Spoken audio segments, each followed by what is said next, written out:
복음서를 읽어보면 세 개의 복음서에 예수님의 십자가 아래 있었던 여인들의 이름이 나옵니다. 성경 구절 영상 한번 올려줘 보세요. 마태복음, 마가복음, 요한복음에 이 구절들이 나오고 있는데요. 이 구절들을 보면 오늘 본문에 나오는 이 세베대의 아들들의 어머니가 누군지를 알 수 있습니다. 세 구절을 함께 올리셔야 되는데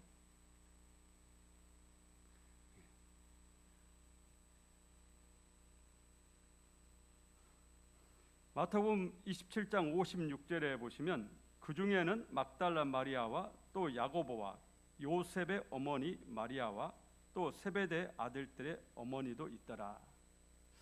마가복음 15장 40절을 보시면 멀리서 바라보는 여자들도 있었는데 그 중에 막달라 마리아와 또 작은 야고보와 요새 어머니 마리아와 또 살로메가 있었으니.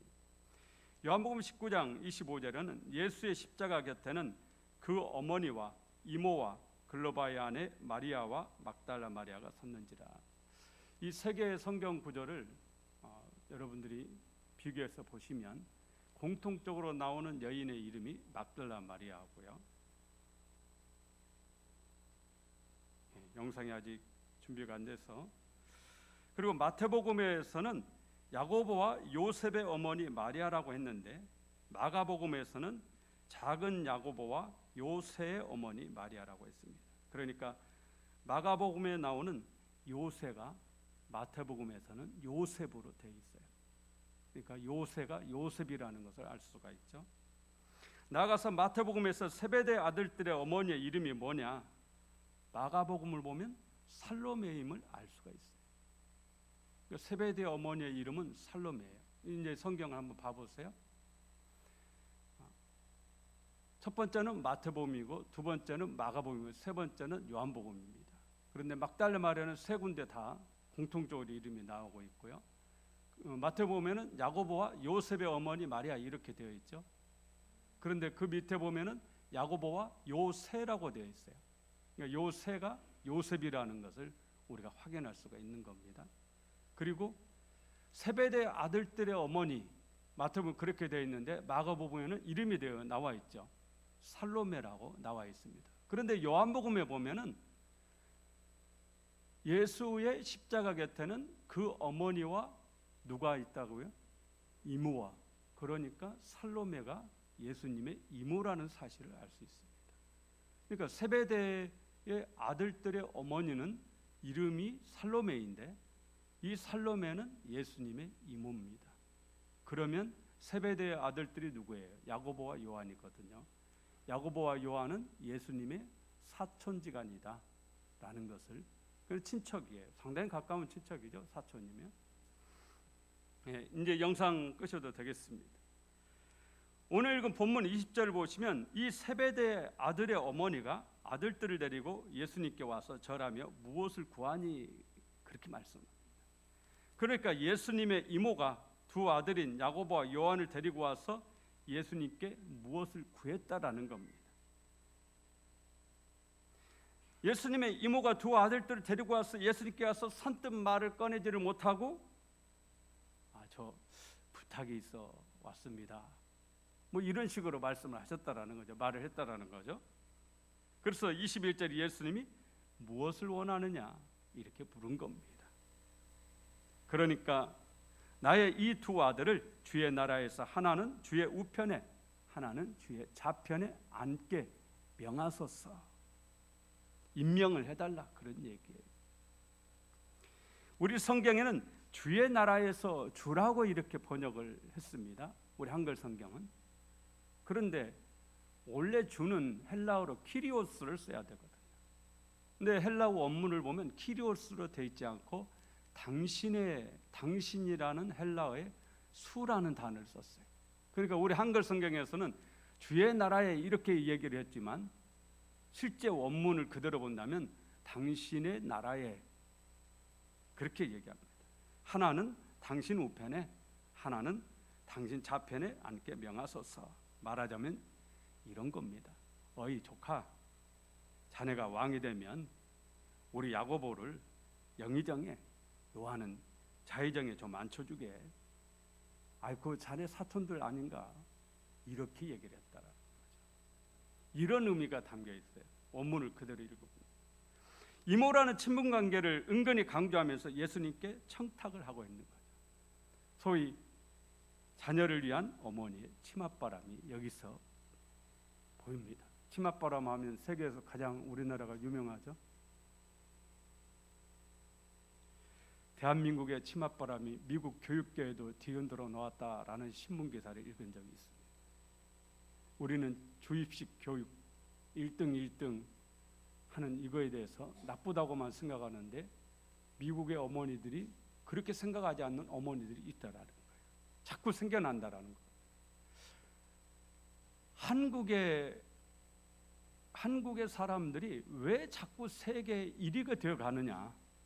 그것은 한국의 교육 방식에 있는 거 아니냐? 그래서 미국의 어머니들도 이제 치맛바람을 일으켜 가지고 자녀들에게 주입식 교육을 강요하고 계속 학원을 뺑뺑이를 돌리는 이런 일들을 하는 어머니들이 생겨나기 시작했다라는 거예요. 나비 효과라는 말이 있죠.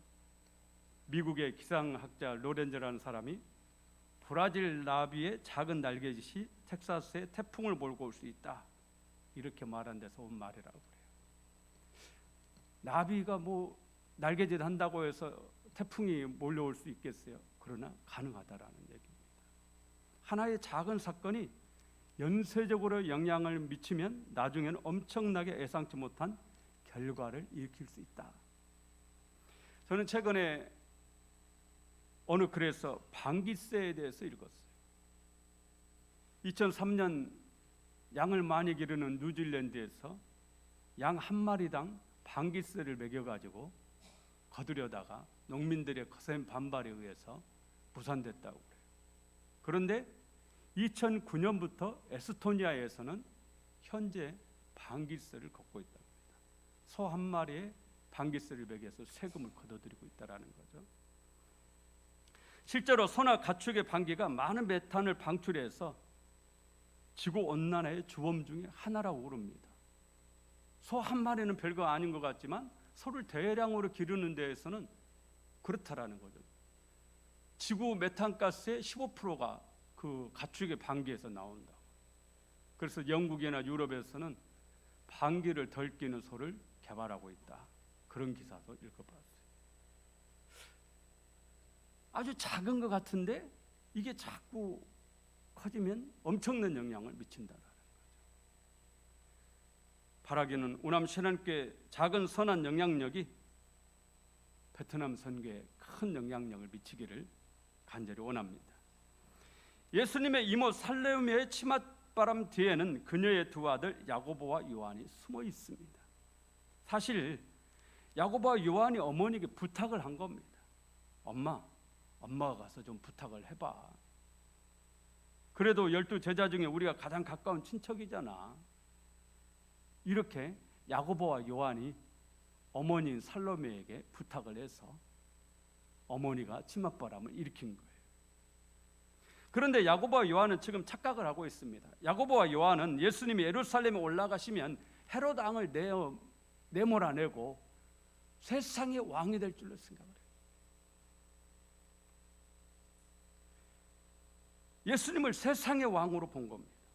이것이 당시 유대인들이 가지고 있던 메시아가 아니에요. 하나님이 보내신 메시아가 오시면 우리나라를 로마의 식민지 지배에서 해방시켜주고 새로운 왕이 되어서 이 나라를 다스리고 다윗 시대를 다시 일으켜 주실 것이다. 이게 당시의 메시아가 아니에요. 야고보와 요한 역시 그런 메시아관을 가지고 있기 때문에 예수님이 세상의 왕이 될 줄. 그런데 예수님은 그런 왕이 아니시잖아요. 세상의 왕이 아니라 예수님은 영적인 왕이시고 정치적인 왕이 아니시고 인류를 구원하실 하나님의 메시아이신 줄로 믿습니다. 그래서 예수님이 야고보와 요한에게 말씀하시는 거예요. 22절 우리 함께 봅니다. 22절 예수께서 대답하여 이르시되 너희는 너희가 구하는 것을 알지 못하는도다. 내가 마시려는 잔을 너희가 마실 수 있느냐? 그들이 말하되 할 수 있나이다. 예수님이 자신에게 청탁한 이모 살로메에게 말씀하시는 것이 아니라 야고보와 요한에게 말씀을 하세요. 그러잖아요. 청탁은 이모가 했어요. 그런데 예수님은 야고보와 요한에게 얘기하는 거예요. 너희는 너희가 구하는 것을 알지 못하는도다. 이 청탁의 배후에 야고보와 요한의 입김이 있다라는 것을 잘 알고 계신 겁니다. 그러면 여기서 예수님 말씀하시는 내가 마시려는 잔이 뭐예요? 십자가의 고난이죠. 십자가의 죽음. 그런데 야고보와 요한은 이게 무슨 커피잔인 줄 아는지 마실 수 있나이다 그런단 말이에요. 뭔지도 몰라요. 사실은 오직 높아지고자 하는 그 욕심에 지금 예수님 말씀하시는 말씀의 의미가 뭔지를 몰라요. 이게 십자가의 죽음이라 했으면 절대 그런다고 안 했을 거예요. 그런 생각 없이 오직 올라가고자 하는 욕심, 높아지고자 하는 그 욕망에 사로잡혀서 마실 수 있나이다 그렇게 한단 말이에요. 뭔지도 모르고 건성으로 대답한 거죠. 우리 23절 함께 읽어봅니다. 23절 이르시되 너희가 과연 내 잔을 마시려니와 내 좌우편에 앉는 것은 내가 주는 것이 아니라 내 아버지께서 누구를 위하여 예비하셨든지 그들이 얻을 것이니라. 아멘. 예수님은 앞으로 미래에 야고보와 요한이 어떻게 될지를 알고 계십니다. 그래서 너희가 과연 내 잔을 마시려니와 너희가 내 잔을 마신다라는 거예요. 사실 야고보와 요한은 그게 무슨 잔인지를 몰라요. 거기에 관심도 없어요. 그냥 대답한 거예요. 하지만 예수님은 이들의 미래를 알고 있어요. 변화된 이후에 이 12 제자가 나중에 변화되잖아요. 지금 변화되기 이전이고 변화된 이후에 이 예수님처럼 십자가의 길을 걷게 된다는 것을 알고 계시기 때문에 너희가 과연 내 잔을 마시려니와 이것은 예언의 말씀이기도 합니다. 이 예수님 말씀대로 야고보는 12 사도 중에 첫 번째 순교자가 됩니다. 어느 목사님은 그렇게 말씀을 하시대요. 야고보는 예수님의 잔을 그냥 한 번에 쭉 들이켰고 요한은 예수님 잔을 야금야금 조금씩 벌컹벌컹 이렇게 마셨다. 요한은 예수님의 그 걸어가셨던 십자가의 길을 100년이 넘게 걷습니다. 그래서 100세가 넘게 사세요. 하지만 요한은 자연사를 했지만 우리는 사도 요한을 순교자로 그렇게 봐요. 왜냐하면 그의 삶은 차라리 죽는 것보다 못하기 때문이죠. 그 정도로 고통과 고난의 삶을 사셨어요. 주님을 따르기 위해서. 그래서 그를 순교자로 보는 겁니다. 예수님이 말씀하신 잔을 이 두 사람이 다 마신 겁니다. 하지만 이들이 구하는 예수님 우편 좌편에는 누가 앉을 것이라고 주님 말씀합니까? 그것은 내가 주는 것이 아니라 하나님 아버지께서 누구를 위해서 예비하셨든지 그들이 얻을 것입니다. 나중에 10제자가 이 이야기를 알고는 엄청 분노합니다. 왜 분노합니까? 10제자 다 똑같은 생각을 가지고 있었다. 그러니까 예수님의 12제자 모두 지금 예수님의 십자가의 죽음에는 관심이 없는 겁니다. 오로지 예수님이 왕이 되면 한 자리에 앉을 생각만 하고 지금까지 예수님을 따른 겁니다. 분명히 이 사건이 있기 바로 전 19절을 보세요. 예수님이 십자가의 죽으심과 부활에 대해서 분명히 말씀해요. 우리 19절 한번 읽어볼까요? 이방인들에게 넘겨주어 그를 조롱하며 채찍질하며 십자가에 못 박게 할 것이나 제3일에 살아나리라. 분명히 십자가의 죽음의 바로 앞에 이 말씀을 하시거든요. 그런데 이건 귀에 들어오지 않습니다. 왜냐하면 이런 거 고난에는 관심이 없으니까. 오직 높아지고자 하는 마음, 오직 한 자리 꿰차고 싶은 열망, 거기에 사로잡혀 있기 때문에 예수님의 고난과 예수님의 죽으심에 대해서는 아무 관심이 없어요. 그러니까 그거는 백날 얘기해봤자 귀에 들어오지 않아요.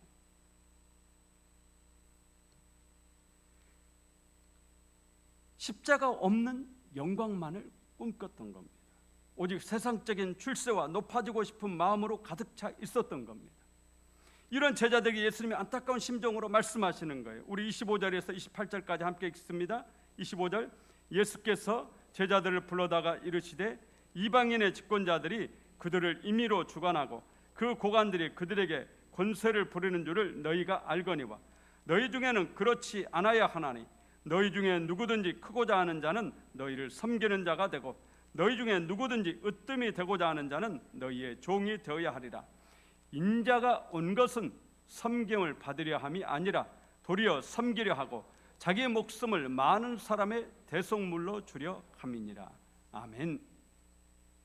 너희 12 중에 자신이 가장 높은 자가 되고 싶어 하는데, 너희가 12사람 중에 자신이 가장 높은 사람이 되고자 하는데, 그러려면 너희의 종이 되어라. 너희 중에 누구든지 크고자 하는 자는 너희를 섬기는 자가 되어야 된다. 제자들은 서로 경쟁했습니다. 내가 베드로보다 더 높은 자리에 앉아야지, 내가 요한보다 더 높은 자리에 차지해야지, 내가 아무개보다는 더 낫지. 서로가 다른 사람보다 더 높은 자리에 앉으려고 경쟁했어요. 섬기는 것이 아니라 섬김을 받고자 했습니다. 그런데 예수님은 천만 뜻밖에도 정반대의 말씀을 하십니다. 섬김을 받으려 하지 말고 섬기는 자가 되어라. 높아지고자 하지 말고 종이 되어라. 그러면 그 사람이 하늘나라에서는 가장 큰 자요, 가장 높은 자이다. 할렐루야. 여러분, 교회는 세상이 아닙니다. 세상에서는 섬김을 받는 사람이 높은 사람이죠. 하지만 교회에서는 섬기는 사람이 높은 사람이라고 예수님은 분명하게 말씀하십니다. 그런데도 오늘날 교회는 자꾸 세상을 닮아가고 세상처럼 되어가죠. 섬기려 하기보다는 섬김을 받으려 하는 사람들이 많아지죠. 예수님은 직접 우리에게 섬김을 보여주셨어요. 어디에서 보여주셨느냐? 십자가에서 보여주셨죠. 예수님은 십자가에서 못 박혀 죽으셨습니다. 누구를 위해서 그렇게 하신 겁니까? 죄인인 나를 위해서 그렇게 하신 겁니다. 당신을 십자가에 못 박는 그 노마 병정들을 위해서 그렇게 하신 겁니다. 섬기시는데 죽기까지 섬기셨던 겁니다. 이 예수님께서 우리에게 말씀하시는 거예요. 26절에 너희 중에 누구든지 크고자 하는 자는 너희를 섬기는 자가 되고 너희 중에 누구든지 으뜸이 되고자 하는 자는 너희의 종이 되어야 하리라. 이 주님의 말씀을 잊지 맙시다. 가정에서 남편을 섬기며 사시길 바랍니다. 아멘을 안 하십니까? 가정에서 남편을 섬기며 사시길 바랍니다. 아내를 섬깁시다. 세상의 어머니는 나도 내 행복 찾아가야지, 자식이 뭔 소용이 있어, 자식 팽개치고 집도 납니다. 그러면서 이혼 도장 꽉 줘. 그러나 그리스도인의 어머니는 절대 그래서는 안 되죠. 여러분은 그러면 안 되죠. 그리스도인의 어머니는 예수님이 그러셨던 것처럼 자식을 위해 자신을 희생하는 겁니다. 예수 믿는 어머니들은 세상 어머니와 달라야 돼요. 세상 어머니도 마찬가지예요. 자식 버리고 집 나간 여자가 행복해지겠어요? 만약에 그런다면 그건 사람이 아니죠. 그러잖아요. 자식 팽개치고 행복 찾아서 갔다고 해서 행복을 찾을 수 있겠습니까? 절대 행복할 수가 없죠. 희생하는 어머니가 결국은 행복합니다. 아내는 남편을 섬기고 남편은 아내를 섬깁시다. 그러면 여러분의 가정이 천국이 될 줄로 믿습니다. 교회에서 장로님들은 오늘 예수님 말씀대로 성도들을 섬기는 자가 되어야 됩니다. 예수님처럼 섬김의 리더십, 종의 리더십을 가져야 됩니다. 리더와 보스의 차이는 여러 가지 얘기를 하는데 저는 딱 한 가지라고 봐요. 나를 따르라 하면 리더입니다. 예수님은 리더이셨죠.